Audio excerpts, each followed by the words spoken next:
Bonjour, je suis docteur Sophie Côté, psychologue experte en reconsolidation de la mémoire et praticienne certifiée en réécriture de la mémoire équine. Schéma et trauma, ce n'est pas la même chose.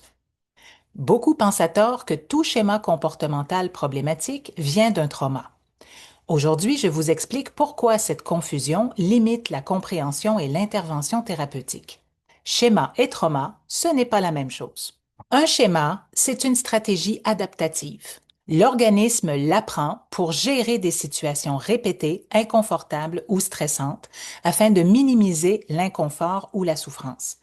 Ce schéma peut devenir problématique lorsqu'il devient automatique, rigide ou inadapté aux nouvelles circonstances de vie.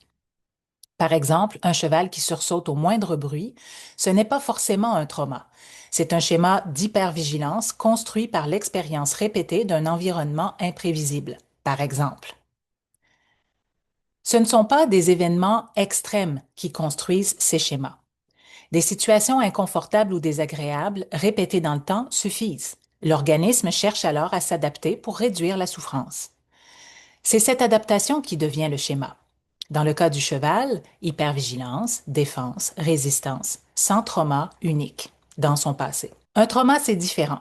C'est un événement qui est perçu comme une menace grave pour l'intégrité physique ou psychique, qui déclenche une forte activation émotionnelle et physiologique.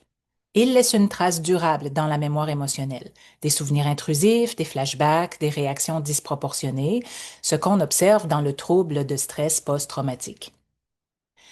Beaucoup traversent des événements traumatiques sans développer de troubles durables.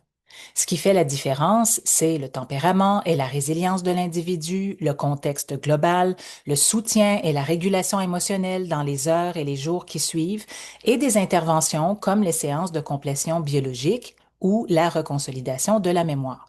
Ces facteurs peuvent transformer radicalement l'impact d'un événement traumatique. Par exemple, en 2001, le vol 236 d'Air Transat a vécu une situation de quasi-catastrophe. Certains passagers ont cru mourir. Pourtant, des études post-événement ont montré que le stress post-traumatique n'était pas systématique chez les passagers et les membres de l'équipage.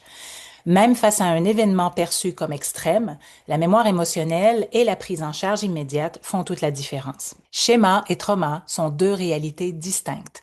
Les confondre conduit à des interprétations erronées et à des interventions inadaptées. Comprendre la distinction permet d'agir avec précision. On ne corrige pas le passé, on met à jour la mémoire active ou le schéma adaptatif. Si cette distinction vous parle, abonnez-vous pour en savoir plus sur la RME, le processus de reconsolidation thérapeutique de la mémoire et la communication cohérente avec les chevaux ou les humains. Likez, partagez si vous trouvez cette capsule utile.